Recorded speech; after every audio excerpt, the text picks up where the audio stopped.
My name is Lynne Batshon. I'm the Director of Policy and Practice, and here is your recap of this week's COVID-19 update. So first, I want to draw your attention to a guideline that was recently published by IDSA. I think most of you would have received that in your inbox by now, but just in case, we've included a link. Also want to draw your attention to a critical update to CDC's infection prevention and control guidance. One of the key takeaways is that they're asking all members of the general public who enter a healthcare facility to wear a face mask or face covering. So that is their new recommendation. Also wanted to bring your attention to a scam that we've heard about. Actors who are taking advantage of hospitals who are experiencing critical shortages of PPE.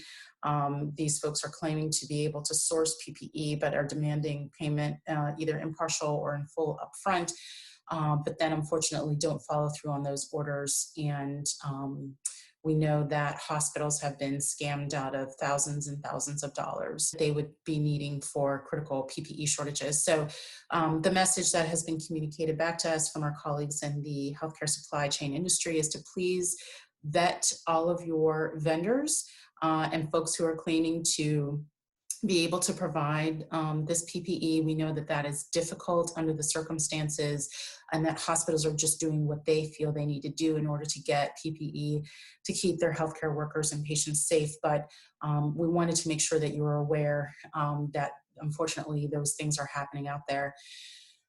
Recently, we started incorporating a weekly survey. This is a means for gathering feedback from our members. We encourage you to take it. The link for this week's survey is here included. And then at the end of the week, we provide results from the previous week's survey. So the more participation, the better. So we encourage you to participate in that.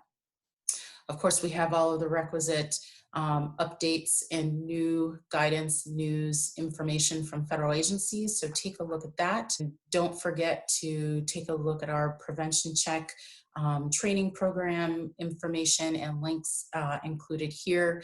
Of course, all of our recordings, our podcasts and webinars that are included to help you understand what's happening with COVID-19 in as close to real time as possible.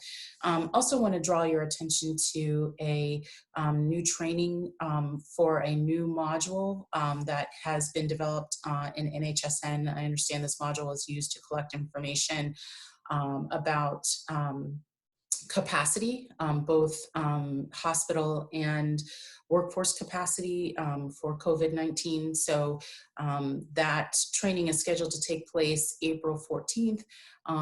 If you do not get this message before then, the link included in this update should take you to the recording once that recording is available.